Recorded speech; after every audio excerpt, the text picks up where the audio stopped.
வணக்கம். நான் உங்கள் நிசாந்தன் சார். நாங்கள் இன்றைய பார்க்க வினாத்தால் வடக்கு மாகாண கல்வி திணைக்களத்தினால் தரம் 10 மாணவர்களுக்காக நடத்தப்பட்ட 3ஆம் தவணை பரீட்சை 2024. இந்த வினாத்தால் இந்த பகுதி 2இல் 10வது வினாவாக வந்த முக்கோண முனைகரம் தொடர்பான நிறுவல் வினாவை தெளிவாக விளக்கமாக பார்க்க இருக்கிறோம். நீங்கள் இன்னும் இந்த குறித்த வினாவை செய்து பார்க்கலண்டா கீழே டிஸ்கிரிப்ஷன் பகுதியில் லிங்க் இருக்க பிள்ளைகள் லிங்கை பயன்படுத்தி வினாத்தாளை தரவிறக்கம் செய்து பார்த்துட்டு வீடியோக்குள்ளே வாங்கும். புள்ளியிடக்கூடிய வகையில் தான் திருத்திறக்க இருக்கிறோம். உங்களுக்கு எத்தனை புள்ளி கிடைக்குது அப்படின்றத மறக்காமல் கமெண்ட் பாக்ஸில் பதிவிடுங்க. ஒவ்வொரு வினாவையும் செய்து பார்த்த உடனே நீங்கள் உடனேயே வீடியோ பார்த்து அதை திருத்திக் கொள்வதன் மூலம் அந்த இடத்துல ஒரு கற்றல் நடக்கும்.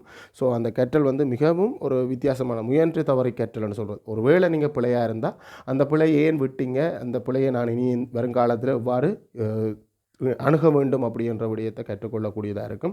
ஒவ்வொரு வீடியோவையும் பார்த்துட்டு நீங்கள் கட்டாயம் கமெண்ட் பாக்ஸில் உங்களோட புள்ளிகளை பதிவிடும் போகிறீங்க. உங்களோட பெயர் என்ன, நீங்கள் எந்த இடத்துலேருந்து பார்க்குறீங்க அப்படின்றதோட எந்த வழியான எனது மாணவன் அப்படின்றதையும் சேர்த்து பதிவிடுங்க. அதாவது யூடியூப்பில் மட்டும்தான் கற்றுக்கொண்டிருக்கிறீங்களா, இல்லை என்னுடைய Zoom மூலமான மாணவர்களா, இல்லை என்னுடைய பாடசாலை மாணவர்களா, இல்லை என்னுடைய நேரடி வகுப்பு மாணவர்களா அப்படின்றதையும் பதிவிடுங்க. நீங்கள் பதிவிடுகிற கமெண்ட் அவ்வளவும் ஒரு மாணவன் எத்தனை வீடியோ பார்த்துருக்கான், எத்தனை வீடியோவில் என்னென்ன கருத்துக்கள் சொல்லியிருக்கான் அப்படின்றத எனக்கு தெளிவாக காட்சிப்படுத்தும். ஸோ எந்த மாணவன் கூடுதலான வீடியோக்களை பார்வையிடுறான் அப்படின்றத என்னால் பார்க்கக்கூடியதாக இருக்கும்.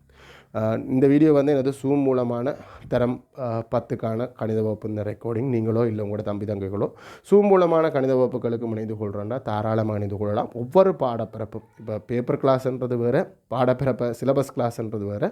ஒவ்வொரு பாடப்பிறப்பும் எங்களுக்கு தெளிவாகவும் விளக்கமாகவும் கற்றுக்கொள்ளணும் அப்படின்னா என்னுடைய Zoom மூலமான கணித வகுப்புகளுக்கு இணைந்து கொள்ளுங்க.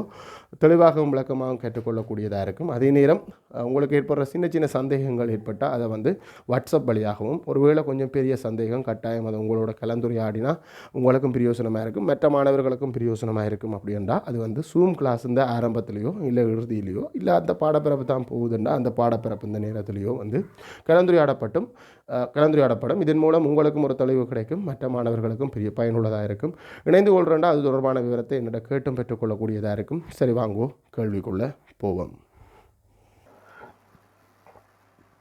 10வது வினா முக்கோண முனைகரம் தொடர்பான நிறுவல் வினா. நாங்கள் பொதுவாக படங்குருவோம், படங்குறாமல் இதை செய்யல, அது படத்தை பெருசாக்குருவோம், மட்டுமட்டா சின்னனாக்கிறக்கூடாது. முக்கோணி ஏபிசியில் பிஏசியின் இருகூறாக்கி பிசியை டியில் சந்திக்கின்றது. சிடியும் பிடியும் சமனாகும். அதைவிட ஏடியை ஏடி சமன் ஏஇ ஆகுமாறு ஈவரை நீட்டுக. ஒரு படத்தை நாங்கள் தான் கீறணும். ஒரு சாதாரண முக்கோணத்தோடு துவங்குவோம். ஏன்னா அங்கே இருக்கிற முக்கோணம், சொல்லப்படுற முக்கோணம் நமக்கு சில நேரம் குழப்பி விட்டுரும். வினா இலக்கம் 10. ஒரு வேறு ஏதாவது ஸ்பெஷலான முக்கோணம் உண்டை நாங்கள் எடுத்தோம்னா எங்களுக்கு என்ன நடக்க போகுதுண்டா அது எங்களுக்கு தேவையில்லாத தரவுகளை வெளிப்படுத்தி போடும். ஸோ நாங்கள் சாதாரணமான ஒரு முக்கோணம், எந்த ஒரு தொடர்பும் இல்லாத மாதிரி ஒரு முக்கோணத்தை கீறுவோம். பிறகு தேவைப்பட்டால் நாங்கள் அதை அட்ஜஸ்ட் பண்ணிக்கொள்வோம். ரைட், ஒரு முக்கோணம், அந்த முக்கோணத்துக்கு ஏபிசி அப்படின்னு பேர் வைப்போம். பொதுவாக முக்கோணங்களுக்கு பேர் வைக்கும்போது உச்சியிலேருந்து இடஞ்சுழியாக வருவாங்க. அது முக்கோணத்துக்கு மட்டும் இடஞ்சுழியாக வருவாங்க, அது ஏனோ தெரியாது. ஸோ அந்த ஸ்டைலில் நானும் பேர் வச்சுக்கேன். சில நேரம் இந்த படம் பொருத்தம் இல்லாதாகவும் இருக்கலாம். ஏபிசி பிஏசி என்ற கோணத்தின் இருகூறாக்கி பக்கம் பிசியை டியில் சந்திக்கின்றது. பிஏசி என்ற கோணம் பிஏசி என்ற இந்த கோணத்தின் இருகூறாக்கி, இந்த கோணத்தை இருகூறுடுது அப்படின்னா அது கட்டாயம் இஞ்ச வரணும் இல்லை, அது இருசம பக்கம் கோணத்துக்கு தான் வரும். இந்த கோணத்தை இருசம கூறுட்டு கொண்டு வர்ற கோடு அப்படின்னா என்ன அர்த்தம்டா, இந்த கோணமும் சமனா பிரித்து கொண்டு வருது. அப்படி வர்ற கோட்டுக்கு தான் இருகூறாக்கி என்று பேர். அந்த கோடு பிசி என்ற பக்கத்தை டியில் சந்திக்குது, டியில் சந்திக்கின்றது. சிடி சமன் பிடி ஆகுமாறு சிடி இந்த நீளமும், ஓகே இங்கே இருக்கு சிடி இந்த கூட்டி நீளமும் பிடி இந்த நீளமும் சமனாக இருக்கிற மாதிரி இருக்கா. அப்படி இருக்கணும்னா அது இருசம பக்கம் முக்கோணமாக இருக்கும். அது புற வருவோம். இந்த பக்கமும் சமனாக காணப்படுதான். சிடி சமன் பிடி ஆகுமாறும் ஏடியை ஏடி சமன் டிஇ ஆகுமாறும் இ வரை நீட்டுக. ஏடி என்ற இந்த கோடு இருக்கு தானே, ஏடி என்ற கோட்டை நான் நீட்ட போறேன். எப்படி நீட்ட போறேன்டா, ஏடி இந்த நீளமும் டிஇ இந்த நீளமும் இ என்ற புள்ளி வரைக்கும் நீட்ட போறேன். ஏடி இந்த நீளம் எவ்வளவோ அதே அளவு நீளம் பெற மாதிரி டிஇ என்ற நீளம் பெற மாதிரி நான் வந்து வரைக்கும் இந்த கோடை நீட்ட போகிறேன். ஸோ இந்த கோடு 3 கோடு போடுறேன், 2 கோடு போட்டு நாடி, இது இல்லாட்டி ஒற்றை கோடு போடலாம். வரைக்கும் நான் நீட்ட போகிறேன். ரைட், வரைக்கும் நீட்ட போகிறேன். ரைட், சொல்லப்பட்ட தகவல்கள் படத்தில் குறிக்கப்பட்டுட்டு மேற்படி தரவுகளை படத்தில் குறித்து காட்டியாச்சு. கிட்டத்தட்ட இது ஒரு இருசம பக்க முக்கோணம் பிள்ளைகள். அது எனக்கு இங்கே அவர் சொன்ன தரவுலேருந்து வர போகிறதில்லை. நிறுவி பெறும்போது தான் சில நேரம் வரலாம், வராமலும் போகலாம். கிட்டத்தட்ட இவர் சொல்கிற தரவின்படி, கிட்டத்தட்ட இல்லை, இவர் சொல்கிற தரவின்படி கோணை உருவாக்கி எதிர்பக்கத்தை நடுப்புள்ளியினூடாக போகுதுண்டா கட்டாயம் அது இருசம பக்க முக்கோணமாக இருக்கணும். மேற்கொண்டு அது சமபக்க முக்கோணமாகவும் இருக்கலாம், சொல்லிடாது. ஏபியும் ஏசியும் சமனாக இருக்கணும். அது மேற்கொண்டு பார்ப்போம். முதலாவது அது செஞ்சாச்சு. ரெண்டாவது கேள்வி, ஈயை பிகமசியுடன் இணைத்து, ஈயை வந்து பிகமசியோட இணைக்கட்டுமா, பியோடையும் சியோடையும் இணைக்கட்டுமா? ஓகே, ஈயை பியோடையும் இணைப்போம், சியோடையும் இணைப்போம்.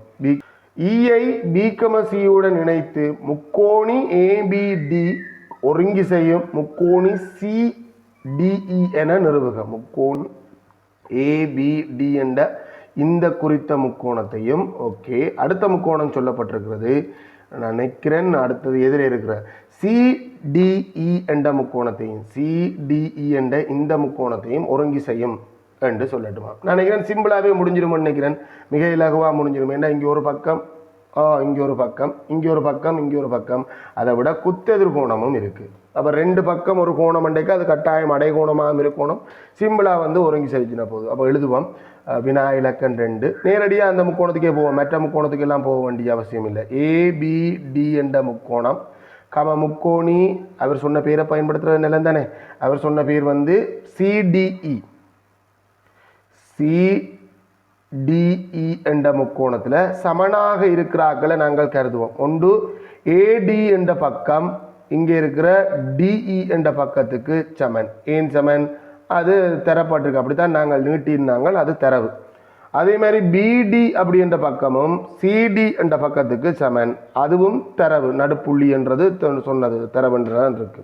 அதை விட நாங்கள் என்ன சொல்ல போறோம்டா, ஏடிஇபி என்ற கோணம், ஏடிபி என்ற கோணம் சிடிஇ என்ற கோணத்துக்கு சமன், குத்தெதிர் கோணம். இவ்வளவும் போதும் எங்களுக்கு இந்த 2 முக்கோணம் ஒருங்கி செய்யறதுக்கு. ஆகவே முக்கோணி ஏபிடி ஒருங்கி செய்யும் முக்கோணி சிடிஇக்கு. காரணம் பக்கம் கோணம் பக்கம், அப்படியான சந்தர்ப்பத்தில் கட்டாயம் கோணம் அடைகோணமாக இருக்கணும், அடைகோணம். ஸோ முதலாவது விஷயம், ஒருங்கி செஞ்சால் என்ன விஷயங்கள் சமனாக இருக்கும் அப்படின்றதையும் விளங்கிக்கொள்ளும். ஒருங்கி செஞ்சால் ஒத்த உறுப்புகள் சமனாக இருக்கும். இங்கே இதுவரைக்கும் சொல்லாத 3வது பக்கம், முக்கியமாக இந்த 3வது பக்கம் சமனாக இருக்கும். அப்படி கணக்க விடயங்கள் வரப்போகுது. இப்போ எங்களுக்கு கேள்வி அது இல்லை. நாட்பக்கல் ஏபிஇசி, அது யாருன்னு பாரு, நாட்பக்கல் ஏபிஇசி, இந்த பெரிய நாட்பக்கல் ஒரு சாய் சதுரம் என காட்டு. ஒரு நாட்பக்கல் சாய் சதுரம் என்று காட்டுறதுக்கு எங்களுக்கு 2 வழி இருக்கு. ஒன்று நேரடியாக ஒரு நாட்பக்கல் என்று நாங்கள் சொல்ற ஒரு ஆள் நேரடியாக சாய் சதுரத்துக்கு கூட்டி கொண்டு வரலாம். அது எப்படி நேரடியாக கூட்டி கொண்டு வரலாம்டா, நேரடியாக கட்டாய 4 பக்கங்களும் சமனாக இருக்கும் என்று சொன்னால் அது நாட்பக்கலுக்கு நேரடியாக வந்துடும். நீங்கள் கேட்கலாம், என்ன சார் சொல்கிறீங்க, சதுரத்துக்கு தானே 4 பக்கமும் சமனண்டா? சதுரம் என்றது சாய் சதுரத்துக்கு தாண்டி இருக்கிற ஒரு சிறப்பான ஆள். ஸோ அவரும் சாய் சதுரத்துக்குள்ள ஒரு ஆள் தான். ஏன் இவர் நாட்பக்கலுக்குள்ள இருக்கிறார், அதே மாதிரி தான் வெறும் சாய் சதுரத்துக்குள்ள ஒரு ஆள் தான். சாய் சதுரம் தாண்டித்தான் சதுரம் இருக்கிறார். ரெண்டாவது, நாங்கள் சோற்று ரூட் எடுக்காட்டி சுத்து வழியில் பின்பற்ற வேண்டியிருக்கும். முதல்ல இணைகரம் என்று சொல்லணும், ஒரு நாட்பக்கலை இணைகரம் என்று சொல்லணும். ஒரு நாட்பக்கலை இணைகரம் என்று சொல்றதுக்கு எங்களுக்கு மொத்தமாக 5 வழி இருக்கு. ஒன்று வரைவிலக்கணம், ரெண்டாவது வரைவிலக்கணம் என்ன, 2 சோடி எதிர்ப்பக்கங்களும் சமாந்திரமாக உள்ள நாட்பக்களாக இருக்கலாம். இல்லை எதிர்ப்பக்கங்கள் சமனாக இருந்தால் 2 சோடி எதிர்ப்பக்கமும் சமன், இல்லை 2 கலந்து ஒரு சோடி சமன், ஒரு சோடி சமாந்திரம், சமனும் சமாந்திரமும் அதே சோடி சமனாக இருக்கிற பக்கமே சமாந்திரமாகவும் இருக்கணும். எதிர்கோணங்கள் சமனாக இருக்கலாம், மூளை விட்டங்கள் ஒன்றை இது சமக்கூறுவது. மொத்தமாக 5 வழி இருக்கு ஒரு நாட்பக்கலை இணைகரம் என்று சொல்றது. இணைகரம் என்று சொன்ன நாட்பக்கல் சாய் சதுரத்துக்குரிய ஏதாவது ஒரு விசேட பண்பு, சாய் சதுரத்து இந்த இணைகரத்தை தாண்டிய விசேட பண்பு என்னண்டா, ஏதாவது அடுத்துள்ள பக்கம் சமன், 4 பக்கம் சமன் என்று பார்க்க தேவையில்லை, அடுத்துள்ள பக்கம் சமனாக இருந்தா என்ன, இணைகிறதுக்கு அடுத்துள்ள பக்கம் சமனாக இருக்கு, எதிர் பக்கங்கள் தான் சமனாக இருக்கும். பக்கத்தில் இருக்க அடுத்துள்ள பக்கங்களும் சமனாக இருந்தால் நேரடியாக நாங்கள் இணைகிறோம்னு சொல்லலாம். ரெண்டாவது நாங்கள் சொல்லக்கூடியது சாய் சதுரம் என்று சொல்லலாம். ரெண்டாவது நாங்கள் சொல்லக்கூடியது மூளை விட்டங்கள் செங்குத்துல இடைவெட்டும். இணைகிறதுக்கு அப்படி இருக்காது. ஆனால் சாய் சூரத்துக்கும் சதுரத்துக்கும் இருக்கும். சாய் சூரத்துக்கே இருக்கும் என்றால் சதுரத்துக்கு எல்லா பண்பும் இருக்கும். இணைகரங்கள் மூளை விட்டங்கள் செங்குத்துல இடைவெட்டினால் இரு சமக்கூருட்டும் அது இணைகிறதுக்கு இருக்கு. செங்குத்துல இரு சமக்கூருட்டா நேரடியாகவும் நாங்கள் அது சாய் சூரம் என்று சொல்லலாம். அடுத்த வழி உச்சி கோணம் இணைகிறதுக்கு இருக்கிற இன்னும் ஒரு விஷயம் என்றா சாய் சூரத்துக்கு இருக்கிற ஒரு விசேட பண்பு என்னண்டா மூளை விட்டம் சமச்சீரச்சு. சாய் சூரத்துக்கு தான், இணைகிறதுக்கு இல்லை. ஸோ இந்த உச்சி கோணத்தை இரு சமக்கூருட்டு கொண்டு போகும். எது மூளை விட்டம் ஒரு உச்சி கோணத்தை இணைகரம் ஒன்றிருந்த மூளை விட்டம் ஒரு உச்சி கோணத்தை இரு சமக்கூருட்டு கொண்டு போகும்ண்டா அது சாய் சூரம். அப்போ நாங்கள் முதலாவது பார்ப்போம் பிள்ளைகள், இந்த நாட்பக்கல்ல நேரடியாக சாய் சூரம் என்று காட்டுறதுக்கு 4 பக்கமும் சமன் என்று காட்டணும். அது இப்போதைக்கு இயலாது. ஏன்னா இப்போதைக்கு எனக்கு தெரிஞ்சது எதிர்பக்கங்கள் சமன் என்று சொல்லித்தான் வச்சுக்கேன். ஸோ அது இப்போதைக்கு இயலாது. அப்படின்னா ரெண்டாவது வழி, முதல்ல இந்த நாட்பக்களை இணைகரம் என்று காட்டுவோம். இதை தாராளமாக இந்த நாட்பக்கள் இணைகரம் என்று காட்டலாம்.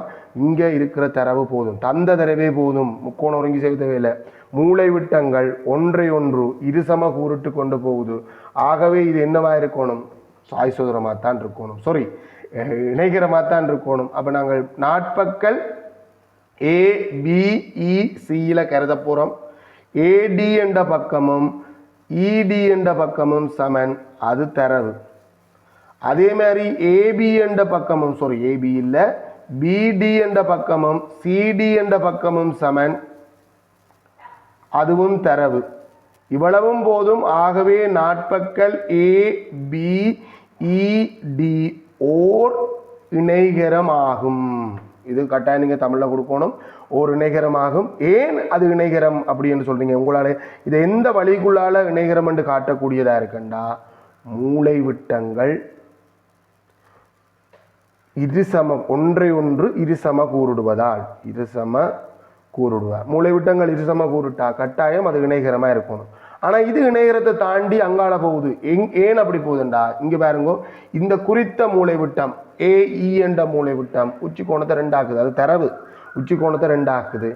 ஆனால் அப்போ நான் பிரேக் பண்ணி ஒன்று கதைக்கும் போது, ஆனால் இந்த BAD என்ற கோணம், நான் BAD என்று சொல்லாமல் பேரை சொல்றதுக்கு BAE என்று சொல்றேன். அது BAD என்று சொன்னாலும் பிள்ளை இல்லை.